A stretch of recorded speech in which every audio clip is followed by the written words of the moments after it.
آیات کے پردے میں نشانات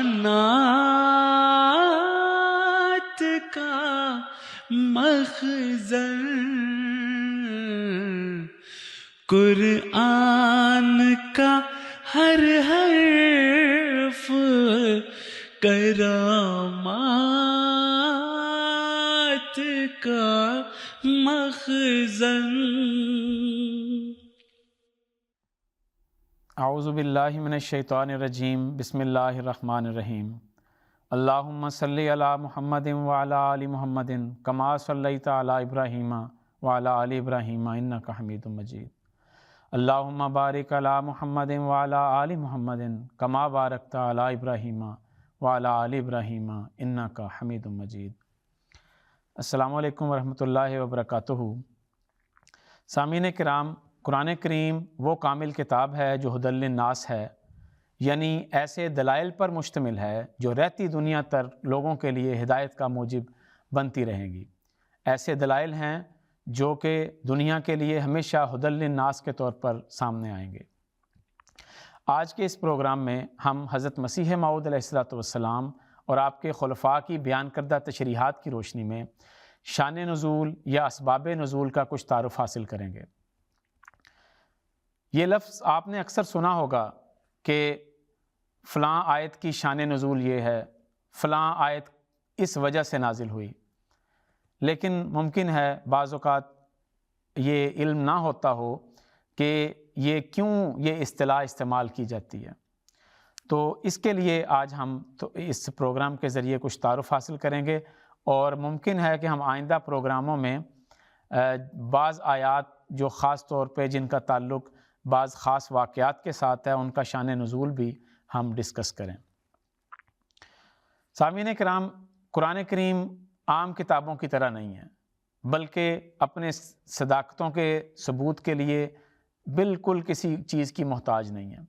قرآن کریم اپنی تفسیر خود فرماتا ہے، اس لیے مفسرین نے قرآن کریم کی جو تفسیر ہے اس کو کرنے کے لیے یہ ایک اصول نکالا ہے۔ آپ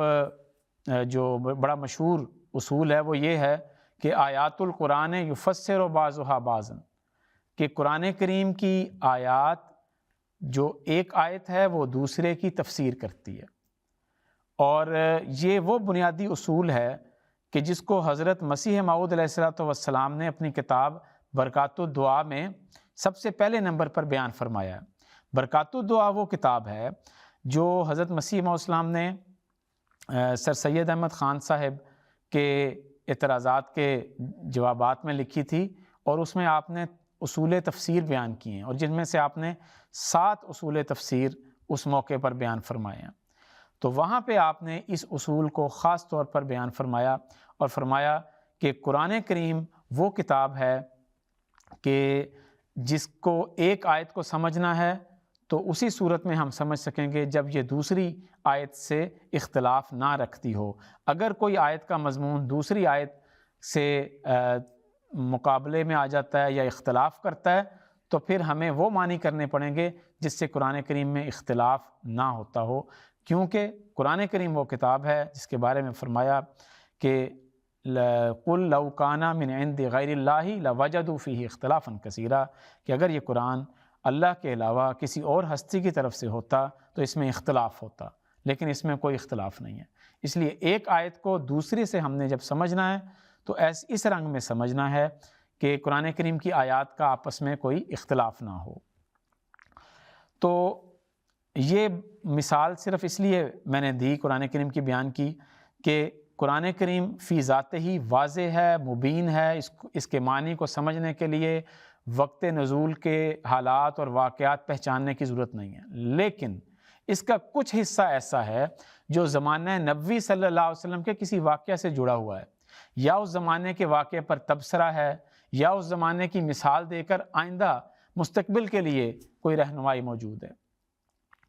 اس طرح کی آیات کو گہرائی میں سمجھنے کے لیے وہ جو ان اسباب اور وہ حوادث اور وہ واقعات اور اس کا پس منظر جاننا ضروری ہے جو ان آیات کے پیچھے کار فرما ہیں۔ اسی بنا پر اکثر علماء کے نزدیک جو اصول تفسیر ہیں ان میں علم اسباب نزول کو بھی ایک خاص اہمیت حاصل ہے۔ چنانچہ علامہ جلال الدین سیوطی نے اپنی جو کتاب ہے الاتقان فی علوم القرآن، اس میں لکھا ہے کہ ایک مفسر کو تفسیر قرآن کے لیے 15 علوم میں دسترس ہونی چاہیے۔ وہ لکھتے ہیں کہ 15 علوم میں دسترس ہونی چاہیے، اور ان میں سے ایک علم اسباب نزول والقصص ہے۔ تو یہ انہوں نے بیان کیا ہے۔ تو اس وجہ سے بعض مفسرین اس کے اوپر بہت غیر ضروری طور پہ بھی زور دیتے ہیں، جس کو ہم ابھی آئندہ ڈسکس کریں گے۔ یعنی کہ ان کے نزدیک مطلب یہ ہے کہ جب آپ قرآن کریم کی تفسیر کریں تو آپ کو یہ پتہ ہونا چاہیے، آپ نے اس بات کو مد نظر رکھنا ہے کہ نمبر ایک کہ یہ آیت یا آیات کے مجموعہ کا پس منظر، اس کا موقع کیا تھا، محرک کیا ہے۔ نمبر دو، کیا یہ آیت کسی خاص شخص کے متعلق ہے۔ نمبر تین، کیا یہ کسی جگہ کے متعلق ہے۔ اور نمبر چار، کیا یہ کسی خاص تاریخی واقعہ سے متعلق ہے۔ تو یہ آیات کے حوالے سے وہ کہتے ہیں کہ جب کسی آیت کے نزول کا محرک اور پس منظر معلوم ہو تو اس کے ذریعے سے آیات یا صورتوں کی تفسیر اور اس کے مفہوم کو سمجھنے میں مدد ملتی ہے۔ تو یہ ان کا موقف ہے۔ چنانچہ امام ابن تیمیہ اپنے ایک موقع پر فرماتے ہیں کہ وَمَعْرِفَةُ سَبَبِ النُّزُولِ يُعِينُ عَلَى فَهْمِ الْآيَةِ، کہ آیت کے شان نزول کو جاننا اس لیے ضروری ہے کہ اس کے ذریعے سے صحیح سمجھ آتی ہے، اور صحیح سمجھ میں یہ مددگار ہوتا ہے۔ اور آج کے دور کے حکم عدل حضرت مسیح موعود علیہ السلام انہوں نے بھی اس کے حوالے سے بیان کیا ہے کہ شان نزول کا علم کسی نہ کسی حد تک ضروری ہے، لیکن حضرت مسیح علیہ السلام نے شان نزول کا لفظ جو استعمال فرمایا ہے وہ آپ نے پس منظر کے معنوں میں خاص طور پہ استعمال کیا ہے، یا سیاق و سباق کے معنوں میں استعمال کیا ہے۔ چنانچہ حضرت مسیح علیہ السلام فرماتے ہیں قرآن شریف جو جامع تمام معارف اور حقائق ہے عبث طور پر نازل نہیں ہوا، بلکہ جب حاجت پیش آئی نازل ہوا ہے، اور ہر ایک آیت محکمہ اپنی ایک ضروری شان نزول رکھتی ہے۔ تو یہ تو ایک مختصر سا تعارف تھا شان نزول کے حوالے سے، لیکن یہاں پہ ایک سوال پیدا ہوتا ہے کہ مثلاً کیا اگر وہ واقعہ جس کے ساتھ آیات کو منسلک کیا جاتا ہے، اگر وہ واقعہ نہ ہوتا تو کیا وہ آیات نازل نہ ہوتی؟ بعض مفسرین تو اس علم پر اس حد تک زور دیتے ہیں، وہ کہہ دیتے ہیں کہ اگر فلاں واقعہ پیش نہ آتا تو یہ آیات نازل نہ ہوتی۔ تو آئیے دیکھتے ہیں کہ حضرت خلیفۃ المسیح الاول رضی اللہ تعالیٰ عنہ نے اس کا کیا جواب عنایت فرمایا ہے۔ آپ نے فرمایا کہ شان نزول سے ہمیشہ یہ مراد نہیں ہوتا کہ ان آیات کے نزول سے وہی امر مراد ہے جو شان نزول کے تحت میں بیان کیا جاتا ہے، بلکہ اصل یہ ہے کہ وحی الہی کے نزول کے کچھ اسباب ہوتے ہیں، ان میں سے اس واقعے پر بھی وہ آیات چسپاں ہوتی ہیں، ورنہ اگر کسی ایک واقعے کو مخصوص کر لیں تو پھر قرآن مجید کی عظمت جو اس کے عام اور ابدی ہونے میں ہے کم ہو جاتی ہے۔ تو یہ حضرت خلیفۃ المسیح اول رضی اللہ تعالیٰ عنہ کی رائے ہے،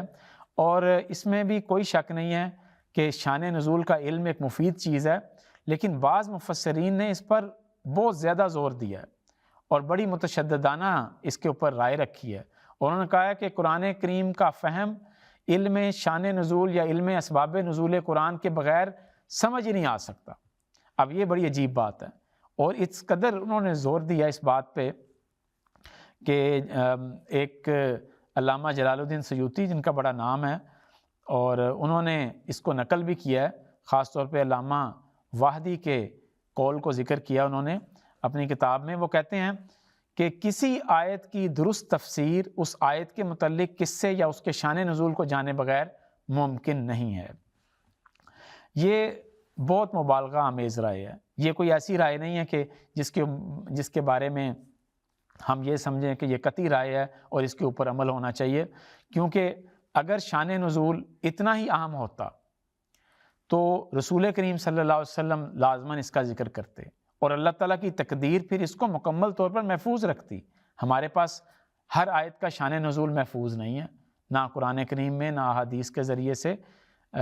کہ ہر آیت کا ایک بنیادی طور پہ کہ یہ کس موقع پر نازل ہوئی، اس کا پس منظر کیا ہے، کوئی ایسی تو ہمارے پاس وہ دلیل نہیں ہے اور نہ ہی وہ محفوظ ہے۔ لیکن جو لوگ بہت زیادہ اس پر زور دیتے ہیں ان کے لیے ہم یہ بتانا چاہتے ہیں کہ اس کے اوپر اگر زیادہ انحصار کیا جائے، زیادہ زور دیا جائے تو اس کا نقصان کیا ہوتا ہے۔ اس کے 3 نقصانات ہوتے ہیں علمی طور پہ۔ ایک کہ جو شان نزول کی جو بنیاد ہے وہ روایات کے اوپر ہے، اور تمام مفسرین اور محدثین اس بات پر متفق ہیں کہ عملی طور پر بہت سی روایات ضعیف، منقطع یا پھر مرسل ہوتی ہیں، لہٰذا ان پر بھی اسباب نزول کی بنیاد رکھنا ہرگز درست نہیں ہے۔ پھر دوسری ہے کہ ایک ہی آیت کے متعدد یا متضاد شان نزول، یعنی بعض اوقات یہ ہوتا ہے کہ ایک ہی آیت ہے اور اس کے کئی لوگ دعویٰ کر رہے ہوتے ہیں کہ یہ ہماری وجہ سے یہ آیت نازل ہوئی ہے، ہماری وجہ سے آیت نازل ہوئی، یہ فلاں کی وجہ سے آیت نازل ہوئی، تو یہ بھی شان نزول کی اہمیت کو کمزور کر دیتے ہیں۔ اور تیسرا ہے کہ بعض لوگ کیا کرتے ہیں کہ کہتے ہیں کہ چونکہ اس آیت کا ایک خاص پس منظر ہے، یہ خاص واقعہ سے ریلیٹڈ ہے، اس وجہ سے لازماً یہ جو حکم ہے یہ صرف اس واقعہ سے ہی محدود ہے، ہر کوئی اس کا مخاطب نہیں ہے۔ تو یہ گویا کہ قرآنی وسعت کو محدود کرنے والی بات ہے۔ اسی لیے حضرت مسلم موعود رضی اللہ تعالیٰ عنہ فرماتے ہیں کہ اس زمانے کے مسلمان علماء میں یہ عام مرض ہے کہ جب ان کے سامنے قرآن کریم کی کوئی آیت پڑھی جائے اور انہیں کہا جائے کہ اس سے یہ مضمون نکلتا ہے تو وہ فوراً کہہ دیتے ہیں کہ واہ، ہمارے ساتھ اس کا کیا تعلق، اس کا تو شان نزول یہ ہے اور یہ آیت فلاں شخص سے تعلق رکھتی ہے،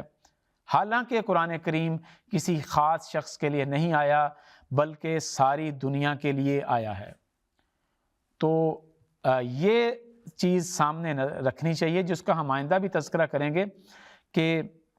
شان نزول کے کچھ حکم ہیں، اس میں کچھ ایسی چیزیں پائی جاتی ہیں کہ جو کہ براہ راست ٹکراتی ہیں قرآن کریم کی اہمیت کے ساتھ اور قرآن کریم کے مفہوم کے ساتھ ٹکراتی ہیں، اس لیے ہم ان کو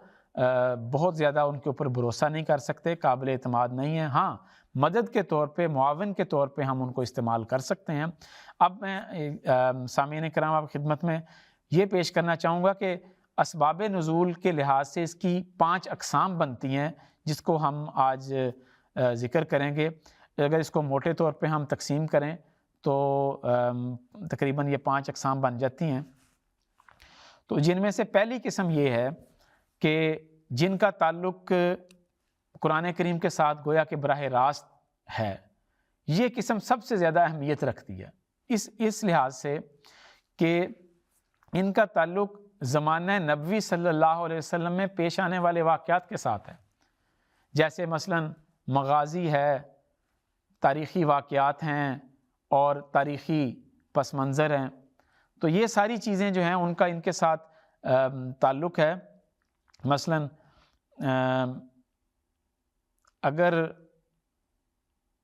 اگر ہم غور کریں تو وہ جو واقعات ہیں جن کا تعلق خاص طور پہ قرآن کریم کی ان آیات کے ساتھ ہے جس میں غزوہ بدر، غزوہ احد، غزوہ خندق وغیرہ کا ذکر ہوا ہے، تو یہ ان کو ہم اس صورت میں سمجھیں گے جب ان کا پس منظر ہمیں کچھ نہ کچھ معلوم ہو، ورنہ بعض اوقات قرآن کریم کی آیات کی صحیح تفہیم نہیں ہوتی۔ اسی لیے شاہ ولی اللہ محدث دہلوی رحمہ اللہ اپنی کتاب الفوز الکبیر میں لکھتے ہیں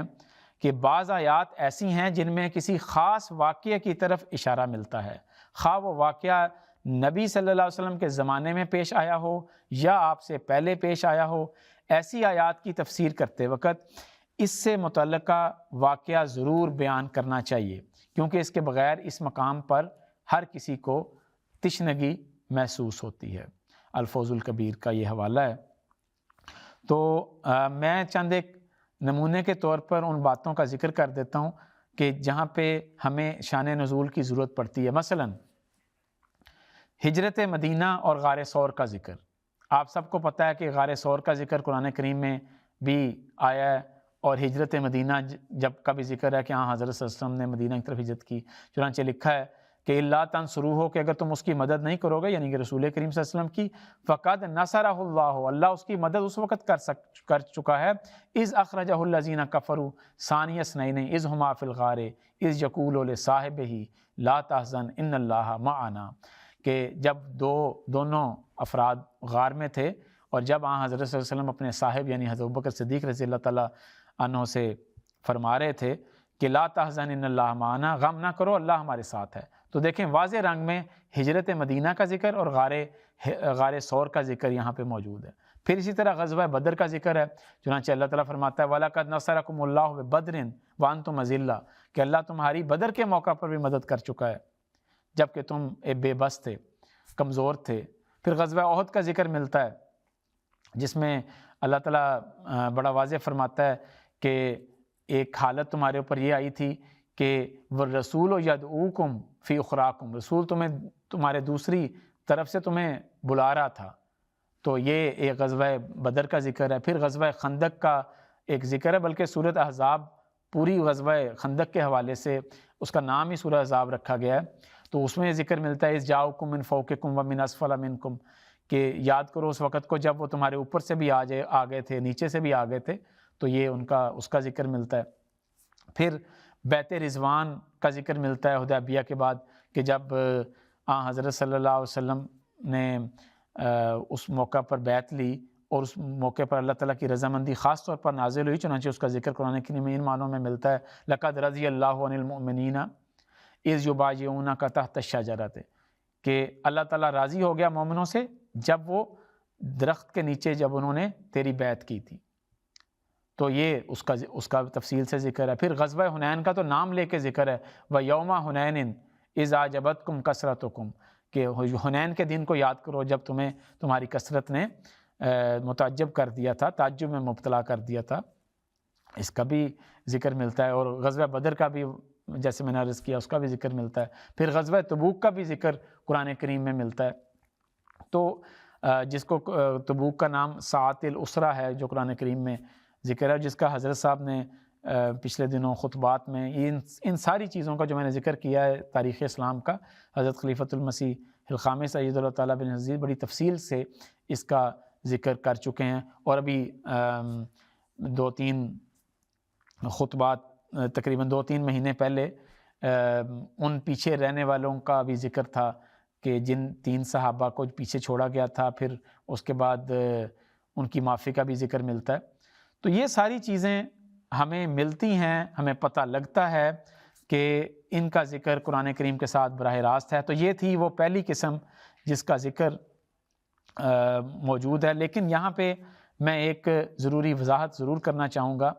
کہ یہ مقصد قرآن کریم کا مقصد یہ نہیں ہے کہ جب قرآن کریم کوئی واقعات بیان کرتا ہے تو گزشتہ واقعات سے ہی اس کے معنی محدود ہیں، بلکہ ان واقعات کے حوالے سے قرآن کریم دراصل امت مسلمہ کو سمجھاتا ہے کہ آئندہ آپ کا لائے عمل کیا ہونا چاہیے. تاریخی واقعات کے ذریعے سے گویا کہ یہ سمجھانا مقصد ہے کہ اگر تمہارے اوپر کوئی ایسی کیفیت آئے تو تم نے ایسے کیا کرنا ہے. اور یہ بھی ساتھ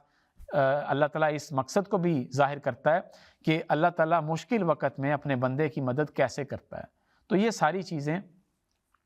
اس شان نزول کے ساتھ جو ہے وہ تعلق رکھتی ہیں. حضرت خلیفۃ مسیح رابع رحمہ اللہ نے فرمایا کہ قرآن کریم کی کسی آیت کا تعلق ماضی کے کسی واقعہ سے اس طرح نہیں باندھا جا سکتا کہ یہ آیت ماضی کی ہو کر رہ جائے. وقت کے ساتھ ساتھ قرآن کریم کا مضمون آگے بڑھتا چلا جاتا ہے اور ہر نئی صورتحال پر نئے رنگ میں اثر انداز بھی ہوتا جاتا ہے اور اس پر اطلاق بھی پاتا جاتا ہے. تو یہ تھی پہلی قسم شان نزول کے حوالے سے. جو دوسری قسم کی آیات ہیں ان میں یہ ہے کہ بعض لوگوں نے آیت نازل ہونے کے بعد یہ کہنا شروع کر دیا کہ یہ آیت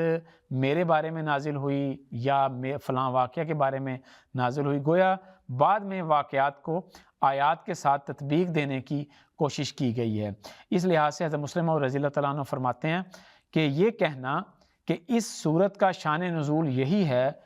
اس کا مطلب یہ صرف اتنا ہے کہ اس واقعے پر بھی یہ صورت چسپاں ہوتی ہے، نہ یہ کہ اس واقعے کے بعد اللہ تعالیٰ نے اس صورت کو نازل فرمایا۔ پھر تیسری قسم جو شان نزول کی ہے وہ یہ واقعات ہیں جو یعنی کہ ایسی آیات ہیں جو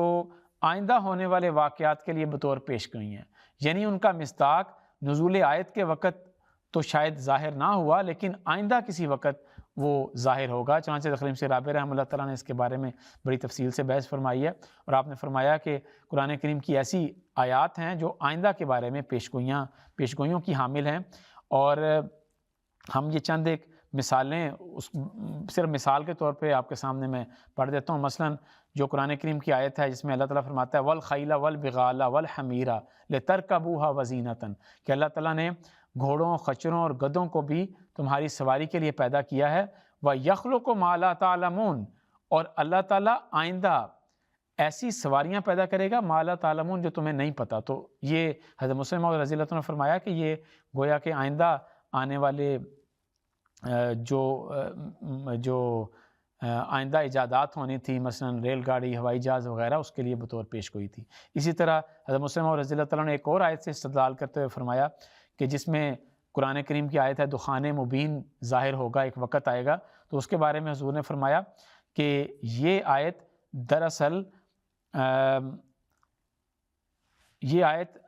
دراصل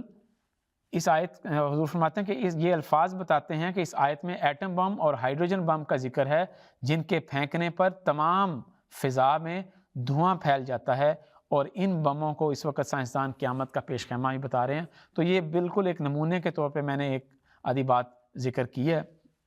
پھر اس کے بعد ہے جو چوتھی قسم ہے وہ کیا ہے؟ چوتھی قسم وہ ہے کہ جو لوگوں نے صرف اپنی طرف سے گھڑ کے روایات پیش کی ہیں، جو وضعی روایات ہیں، من گھڑت روایات ہیں، ضعیف روایات ہیں، یہ ان کو تو بالکل کسی طرح کا بھی انٹرٹین نہیں ہم کر سکتے، اور ان کو یہ ہمیشہ قرآن کے خلاف ہونے کی وجہ سے ہم ان کو ہرگز نہیں مانتے۔ پھر پانچویں جو قسم ہے وہ رہ جاتی ہے۔ پانچویں قسم آخری قسم ہے جس میں گزشتہ انبیاء کے واقعات بیان کیے گئے ہیں، بعض روایات میں گزشتہ امتوں کی خبر دی گئی ہیں۔ تو یہ اس کی بھی آگے پھر دو قسمیں آ جائیں گی۔ ایک قسم تو یہ ہے کہ جن کا تعلق واقعی پرانے واقعات سے ہیں، اور جن کے بارے میں فرمایا آن صاحب نے فرمایا حدثوا عن بنی اسرائیل ولا حرج، کہ بنی اسرائیل سے آپ جو واقعات ہیں وہ لے لیا کرو، لیکن صرف وہ والے واقعات جن کا قرآن کریم کے ساتھ تعلق ہے۔ اسی لیے قرآن کریم میں اللہ تعالیٰ یہ جو چوتھی پانچویں قسم ہے اس کے بارے میں فرماتا ہے کہ اِنَّ هَٰذَا الْقُرْآنَ يَقُصُّ عَلَىٰ بَنِي إِسْرَائِيلَ أَكْثَرَ الَّذِي هُمْ فِيهِ يَخْتَلِفُونَ، کہ قرآن کریم بنی اسرائیل کے سامنے وہ باتیں بیان کرتا ہے جن میں وہ اختلاف رکھتے ہیں۔ تو گویا کہ جو اختلافی امور ہیں اس کا ذکر بھی اس کے تحت آ جاتا ہے۔ اس لیے ایسی روایات جن کا تعلق اختلافی امور کے ساتھ ہو اور جو قرآن کے مطابق ہوں ہم اس کو لے سکتے ہیں، لیکن ایسی روایات جو کہ قرآن کے خلاف ہوں گی، جو اسرائیلیات کہلاتی ہیں، یعنی کہ جو واقعات بنی اسرائیل کے حوالے سے بیان شدہ ہیں، ہم ان کو ہرگز بھی اس قرآن کریم کے خلاف ہونے کی وجہ سے ہم اس کو قبول نہیں کرتے۔ تو یہ ایک مختصر سا تعارف تھا، اگرچہ اس کے اوپر ہم اور بھی گفتگو کر سکتے ہیں بڑی تفصیل سے، لیکن چونکہ پروگرام کا وقت اب ختم ہو گیا ہے تو یہ ایک تعارفی اور ایک پروگرام تھا، اور ہماری یہ خواہش ہے کہ ہم شان نزول کے حوالے سے بعض آیات کو دیکھیں کہ دیگر مفسرین نے کیا بیان کیا، اور ہمارے خلفاء نے حضرت مسیح موعود علیہ السلام نے ان کی کیا تشریح فرمائی۔ تو آئندہ ہم کوشش کریں گے کہ ان آیات کے حوالے سے بھی ان کا تذکرہ کریں۔ تب تک کے لیے اجازت دیں۔ وآخر دعوانا ان الحمد للہ رب العالمین۔